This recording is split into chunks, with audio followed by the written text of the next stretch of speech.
It was just after 4 a.m. on September 11th, 2000, when 8-year-old Zachary Bernhardt was reported missing from his mother's apartment in Clearwater, Florida.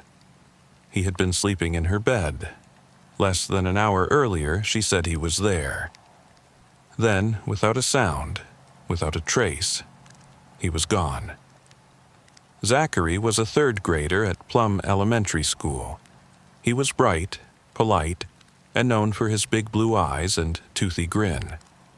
He lived with his mother, Leah Hansen, in an apartment complex called Savannah Trace, an ordinary 2-bedroom unit in a quiet, low-crime neighborhood.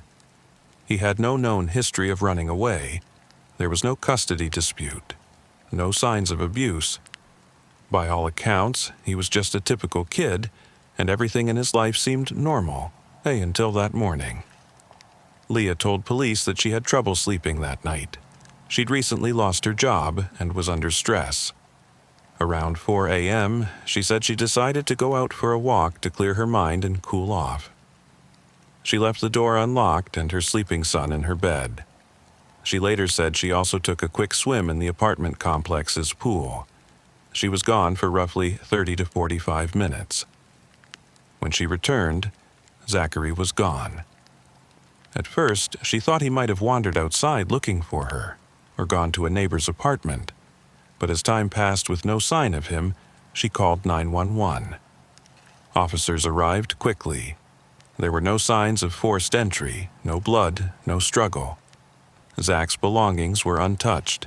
His bike, his toys, everything was in its place. The apartment was eerily quiet. It looked, as one officer later said, like a child had just vanished into thin air. A massive search began almost immediately.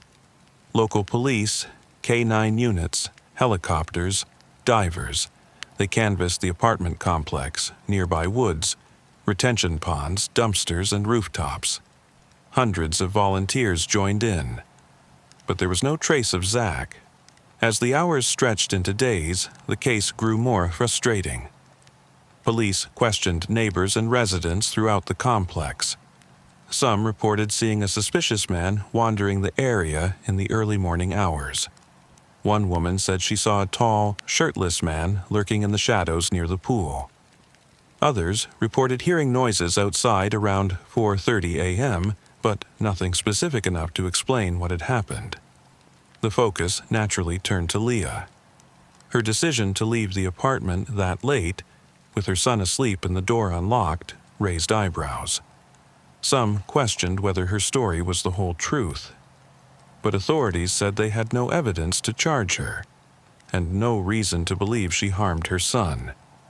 She passed a polygraph test. She cooperated with investigators, and she continued to insist she had nothing to do with Zachary's disappearance. Still, suspicion lingered, not just on Leah, but on the circumstances themselves. Some wondered whether Zach had awakened to find himself alone and stepped outside, only to be abducted. Others theorized that someone had been watching the apartment, waiting for the right moment to strike. The idea of a stranger abduction, while rare, couldn't be ruled out. Over the years, the case never went cold in the minds of the Clearwater Police Department. Detectives followed up on every lead, over 1,000 of them. They consulted the FBI, brought in psychics, and re-interviewed witnesses. A reward was offered. Age-progressed photos of Zach were released periodically to show what he might look like as he grew older, but nothing ever brought them closer to the truth. Then, in 2009, 9 years after Zach vanished, there was a strange development. A man in a different part of Florida confessed to killing a child years earlier.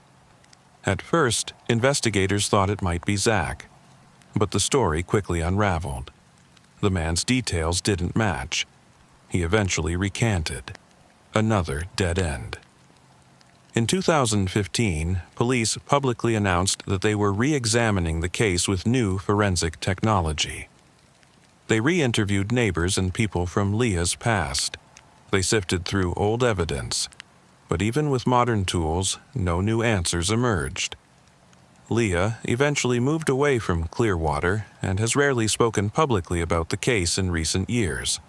She's never been charged, and she remains listed as a person of interest, though not a suspect, in the disappearance. Today, Zachary Bernhardt would be in his early 30s. His case is still open, still unsolved, still active. His file sits in a drawer at the Clearwater Police Department, and his face remains on the National Center for Missing and Exploited Children website. Over 2 decades later, investigators still hold on to hope that someone, somewhere, knows something. There were no fingerprints, no security cameras, no note, no ransom demand, just a boy who was there 1 minute and gone the next. Whatever happened in that dark, quiet apartment in the early hours of September 11th, 2000, remains one of Florida's most haunting unsolved mysteries.